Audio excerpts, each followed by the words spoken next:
Be generous. I mean, seriously, be generous. If you listen to Paul in the second reading, you would think that Paul was a speaker for a capital campaign, as he says to them, okay, we got people over in Jerusalem that need help. Come on, let's go. You have, they don't. Let's take up a special collection. And that is, in fact, what he's doing. He's there in Corinth, telling the people that the Christians down in Jerusalem are suffering in poverty. You have money, they don't. Let's go. Let's take up a collection. But he puts it eloquently. You know, me, I would get stoned. You know, I would be thrown out without a pen.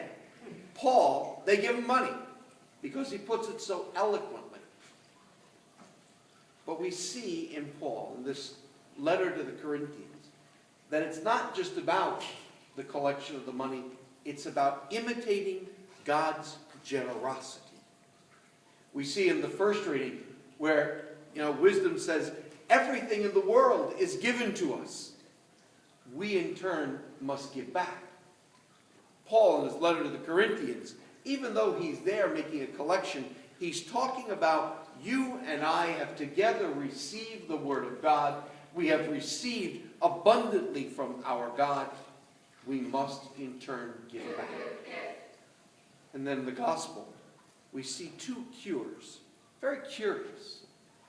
The first one of the elder woman who has had an affliction. They call it hemorrhages in some translations. Other translations, she's had a flow of blood. She was sick for a long time, and doctors weren't helping. And it was only in touching Jesus, her faith in Jesus, that she was healed.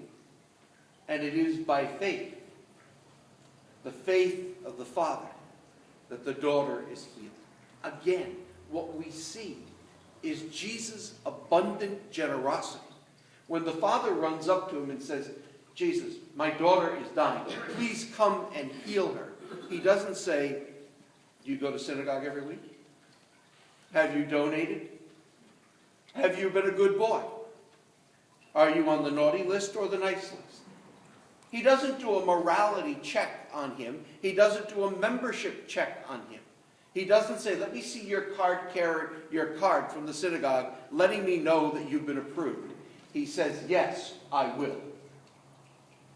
And along the way, demonstrates even more generosity to a woman who didn't even ask, but simply touched.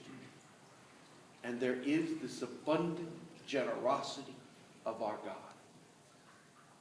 You and I, by virtue of the fact that we are Christians, are called to imitate Christ. That's what it means.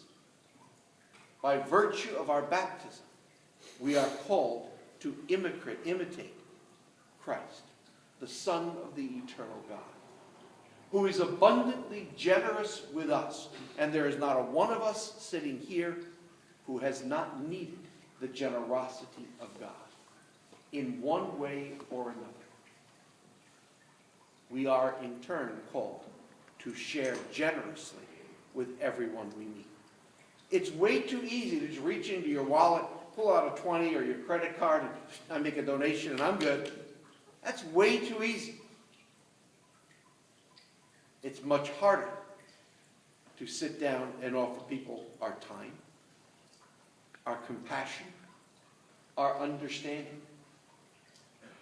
For the past 2 months, I've been saying we're building up to the beginning of the Year of Mercy, December the 8th, the International Year of Mercy.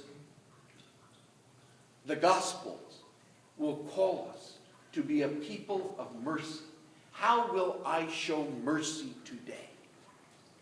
Not how will I need it. There'll be plenty of those. But how will I demonstrate mercy, compassion, the forgiveness, and the outreach of our God, who excluded no one but healed all? You and I are called to be walking examples of that compassion of our God. Let's all be generous.